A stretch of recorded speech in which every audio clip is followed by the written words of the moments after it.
शरीरातील एक प्रमुख आधारस्तंभ मानला जातो. याच मणक्याच्या ठिकाणी बदलती जीवनशैली, काम करण्याच्या पद्धती, रात्रीचे जागरणं आणि त्याचमुळे कमी होणारा कॅल्शियम, मोबाईलचा अतिवापर याचा परिणाम म्हणून मोठ्या प्रमाणात मानेचे आणि कमरेचे दुखणे हे वाढायला लागले.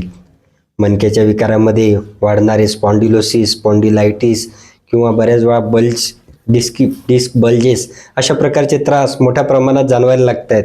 आणि अशा वेळेस कुठल्याही पद्धतीने ऑपरेशन व्यतिरिक्त किंवा पर्याय राहत नाही, त्यावेळी मग नैसर्गिक किंवा आयुर्वेद उपचार याच्या बाबतीत विचार केला जातो. आयुर्वेद उपचार पद्धतीमध्ये याच्यासाठी एक सांगितलेली चांगली उपचार पद्धती म्हणजे बस्ती. बस्तीच्या पोटातून घेण्याच्या भागाव्यतिरिक्त कमरेच्या ठिकाणी स्थानिक सुद्धा बस्ती केल्या जातात. या बस्तींचा उपयोग कशा पद्धतीने केला जातो, या बस्तीची प्रक्रिया कशा पद्धतीने करून कशा पद्धतीने याचे फायदे कुणाला होतात हे जाणून घेऊया आजच्या व्हिडिओमध्ये. नमस्कार, मी डॉक्टर विशाल राठोड, आयुर्वेदाचार्य. गेली 14 वर्षे आयुर्वेदाची प्रॅक्टिस बेकर येथे करतो. नमस्कार.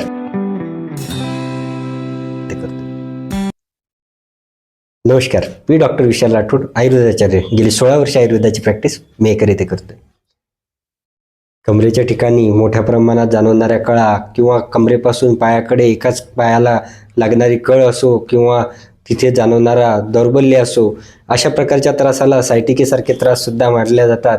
बऱ्याच वेळा कमरेपासून पायाकडे चालताना विकनेस जाणवणं किंवा बोधपणा जाणवणं, कमरेच्या ठिकाणी कळ लागणं, अशा प्रकारच्या त्रासांमध्ये मणक्याचे त्रास असण्याची शक्यता मोठ्या प्रमाणात जाणवते. कमरेचा त्रास हा स्त्रियांमध्ये पुरुषांपेक्षा मोठ्या प्रमाणात जाणवतो. तो त्या ठिकाणी असणाऱ्या गर्भाशयाच्या मासिक स्त्रावाशी रिलेटेड असणाऱ्या समस्येमुळे सुद्धा.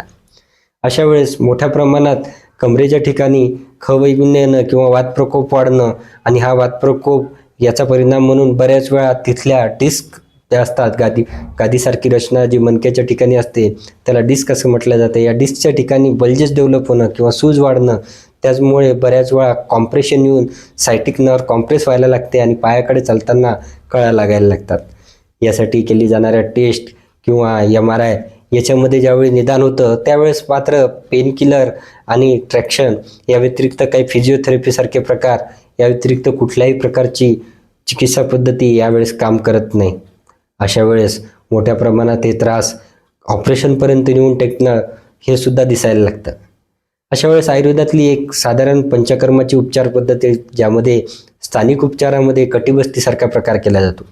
कमरेच्या ठिकाणची मणके हे मोठ्या प्रमाणात हालचाल करताना हालत असतात आणि या ठिकाणी सुद्धा बऱ्याच मोठ्या प्रमाणात वायूच्या प्रकोपामुळे किंवा वायूच्या अवरोधामुळे कॉम्प्रेशन तयार होऊन मणक्यातल्या गाद्या सरकणं, झिजणं किंवा सुजणं अशा प्रकारचे त्रास जाणवतात.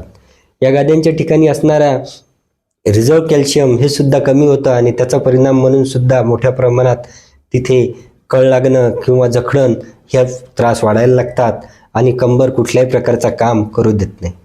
अशा वेळेस आयुर्वेदात सांगितलेली कटिबस्तीसारखी उपचार पद्धती ही त्यावर प्रभावी उपचार ठरते. स्थानिक असणाऱ्या मांसपेशींना तिथे आलेली रुक्षता, मांसपेशीच्या ठिकाणी आलेली सूज आणि त्या ठिकाणी वाढलेला वातप्रकोप याचा परिणाम म्हणून मांसपेशी जखडायला लागतात. अशा वेळेस स्थानिक वेदनाशामक किंवा वेदनाशामक ऑइल्स हे तिथे तात्पुरत्या स्वरूपात काम करत असली तरी त्या ठिकाणी केली जाणारी कटिबस्ती, आता कटिबस्ती हा पंचकर्मातला एक उपप्रकार मानला गेला आहे. याच्यामध्ये साधारणतः कुठल्याही उडीद आणि गहू याच्यापासून बनवलेल्या पिठापासून बनवलेला पडाळ लावून त्या ठिकाणी औषधी तेल जिरवणं किंवा औषधी काढ्यांचा तिथे कंटिन्युअस धार देणं, अशा प्रकारच्या उपचार पद्धतीला कटिबस्ती असं म्हटलं जातं. या ठिकाणी स्थानिक असणाऱ्या मांसपेशींच्या ठिकाणी आलेली रुक्षता कमी करण्यासाठी म्हणून तिथे पडाळ लावल्या जातात आणि या पडाळामध्ये औषधी तेल सोडली जातात. हे औषधी तेल जशी काही प्रमाणात रेग्युलरली 7 ते 11 दिवसापर्यंत ही प्रक्रिया करताना रोज त्या ठिकाणी असणारा स्थानिक वात शमन व्हायला लागतो, मांसपेशींना थोडीशी लवचिकता यायला लागते आणि तिथला रक्तप्रवाह सुद्धा सुधारतो. तिथे असणारी कुठल्याही प्रकारची सूज ही सुद्धा स्थानिक तिथल्या दोष शमनामुळे म्हणजे स्थानिक वात कमी झाल्यामुळे कमी व्हायला लागते. याच उपचार पद्धतीमध्ये कटिबस्तीसोबत नंतर स्वेदन केलं जातं. स्थानिक स्वेदन ज्याला म्हणतात, नाडीस्वेदाने त्या ठिकाणी दिलेल्या औषधी तेलाचा कंटिन्युअस दोष शमन केल्यानंतर त्या ठिकाणी झालेला अभ्यंग आणि त्या अभ्यंगावरती दोष शमन करण्यासाठी म्हणून केलं जाणार स्वेदन. नाडीस्वेदामुळे त्या ठिकाणचे अवरोध दूर व्हायला लागतात, मांसपेशींना लवचिकता आल्याने तिथला रक्तप्रवाह सुधारतो आणि मोठ्या प्रमाणात स्नायूंची चाललेली जकडण ही कमी व्हायला मदत होते. याच उपचार पद्धतीमध्ये कटिबस्तीनंतर 7 ते 11 कटिबस्तीनंतर अग्निकर्मसुद्धा त्या ठिकाणी तत्काळ असणारा वातप्रकोप दूर करायला मदत होते. म्हणून मणक्याच्या विकारामध्ये कटिबस्तीसारखे उपचार आयुर्वेदातील अतिशय प्रभावी ठरतात.